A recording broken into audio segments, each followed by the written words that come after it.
Welcome to the NBA's greatest games. Today, we'll take you back into NBA history and relive one of the great matchups as it happened.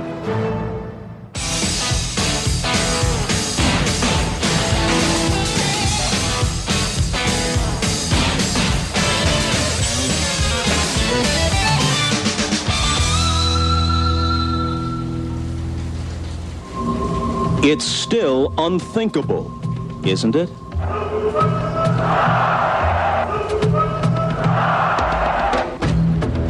Destiny had a date with the Chicago Bulls, but now it flirts with the Seattle Sonics.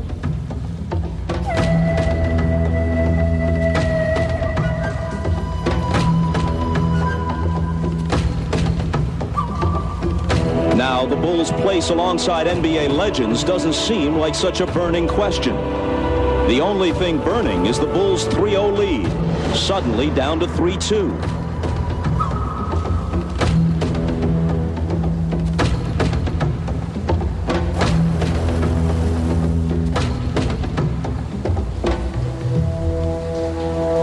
This is now where the NBA Finals will be decided.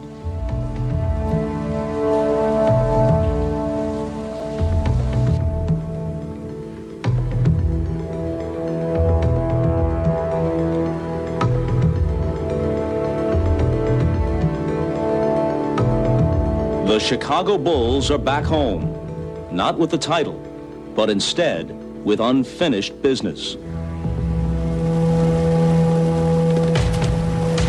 Game 6, next.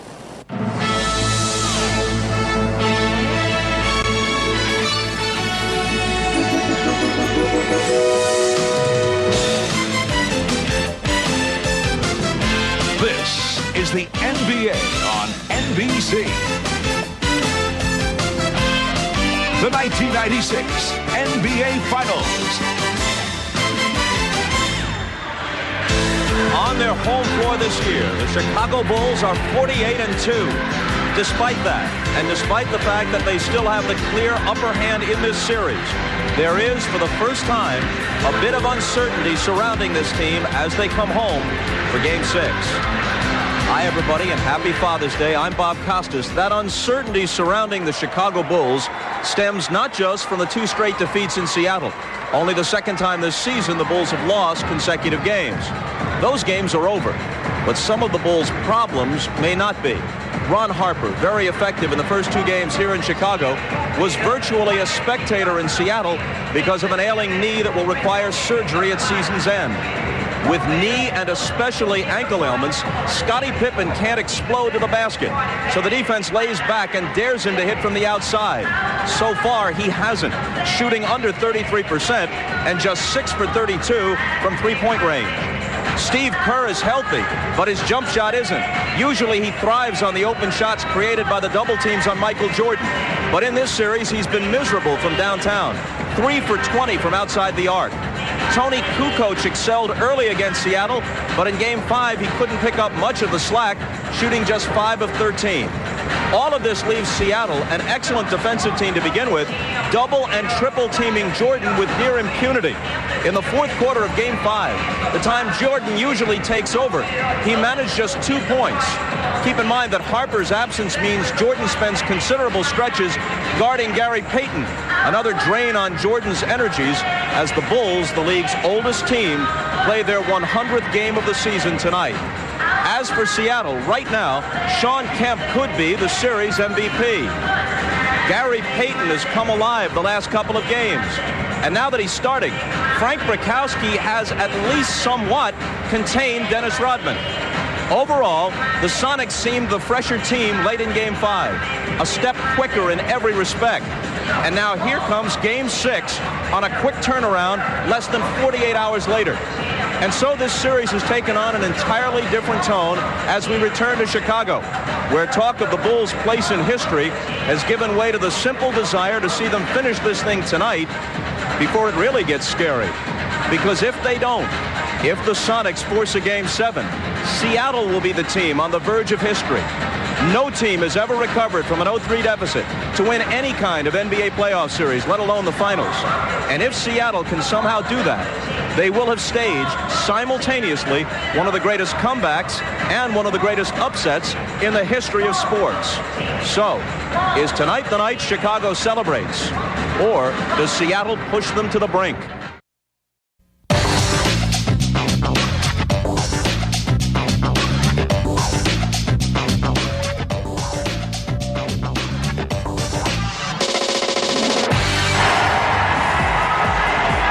They're already roaring at the United Center, and tonight the Bulls need the crowd more than at any time this season to help reverse the momentum and lift them over the injuries and the fatigue. The guys who will call Game 6 over the din are Marv Albert, Matt Guokas, and Bill Walton. Go to it, Marvelous. All right, thank you, Bob. And the way things were going over the first 3 games of this series, we did not expect to be standing back here courtside at the United Center discussing key points for game number 6. Matt, first of all, where has it all gone wrong for Michael Jordan and the Bulls? Well, Michael cannot carry the whole offensive load. Everybody has to contribute. In particular, Scottie Pippen. Now, he has been heading in the wrong direction with his shot, much of it due to his various injuries, and that 33% puts even more pressure on everybody else. But here's how Scottie Pippen can be effective. He has a height advantage in most cases. And these are high-scoring percentage chances that need to be exploited. But overall, Chicago needs to regain their confidence, and this home court should make a world of difference. All right, and Bill, as for Seattle, Shawn Kemp has been just terrific right throughout the series, but the changes for the Sonics really involve the upgrade and play of other people on the club aside from Shawn Kemp. Marv, it's been a complete and remarkable turnaround for Seattle. The last time out, Chicago threw everything in their legendary arsenal at Seattle, and Seattle just spit it back and said, hey, if that's all you've got, we can win this thing. And nowhere has the turnaround been more evident than the play of Gary Payton, who's outplayed Michael Jordan the last 2 games, and George Karl will rue the early decision to hide and protect Payton from the king. The role players, though, for Seattle have contributed mightily. Detlef Schrempf, he's picked his spots, and he's been very big in the decisive run of Game 5. Nate McMillan back in the rotation from injury. Well, he's been on the floor the last 2 games. The Sonics have outscored Chicago by 34 points, and Hershey Hawkins, his scoring is up by 7 points per game in the 2 victories. Now, Seattle has youth, health, and momentum on their side. They'll play very well tonight. The questions, though, for the Bulls. They staggered home. They can't think they're just going to walk in here and hold on to a victory. They've got to go get it. All the pressure, Marv, it's on the Bulls and their fans. All right, so coming up, it is Game 6 of the NBA Finals. Good evening, ladies and gentlemen, and a happy Father's Day to dads all around the world. The Chicago Bulls welcome the world's greatest fans to the United Center. Tonight's Game 6 of the NBA Finals is between the Seattle Supersonics and your Chicago Bulls. Now let's meet tonight's starting lineups. First for the visiting Seattle Supersonics. At one forward from Washington, 6'10", Detlef Schrempf. At the other forward, 6'10", out of Trinity Valley Community College, Shawn Kemp. At center, 6'9", out of Penn State, Frank Brickowski. And a guard, 6'4", out of Oregon State, Gary Payton. And the other guard from Bradley, 6'3",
has returned to the starting lineup, played only 1 minute in Game 5. For more on the Bulls and the Sonics, let's check in on the sidelines with Ahmad Rashad and Hannah Storm. First to Ahmad. All right, thanks, Marv. The last couple of games I've reported from the Chicago locker room that they have been quiet, cautious, and even worried. Now, Michael Jordan told me that while they were in Seattle, as a team, they lost their confidence, but now that they're back home, it should return. Now, Randy Brown had a different take on it. He said, you know, while we were out in Seattle, everybody talked about what a great team we were, maybe the greatest team of all time, but while we didn't buy into that, maybe we thought about it subconsciously, and while we were thinking about it, Seattle was kicking our butts. Now that we're home, that's not going to happen. For the Seattle side of it, let's go down to Hannah. Thanks, Ahmad. Well, arguably the best player in these finals through the first 5 games has been Shawn Kemp, but he suffered a painful bruised sternum in Game 1. He told me that will not affect his play today. His mobility's fine, even though he is sore, and he'll wear protective padding on his chest and underneath his jersey.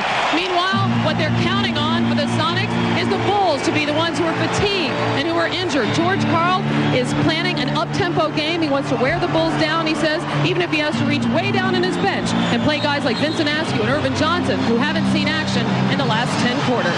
Marv? Thank you, Hannah. The officials, Hugh Evans, Dick Bavetta, Steve Jaffee, the crew that worked in Game 3. Of course, the presence of Ron Harper means that Michael Jordan now does not have to work as hard in defending Gary Payton. Also, the Bulls want to keep Rodman on Kemp as much as possible. Nevertheless, Chicago has to start forcing turnovers again and get some fast break baskets. Seattle, good start. Fight the crowd, get him back. 25 shots for Shawn Kemp, and run. Take advantage of conditioning. And this crowd much livelier than we saw in Games 1 and 2 here in Chicago. The opening tip.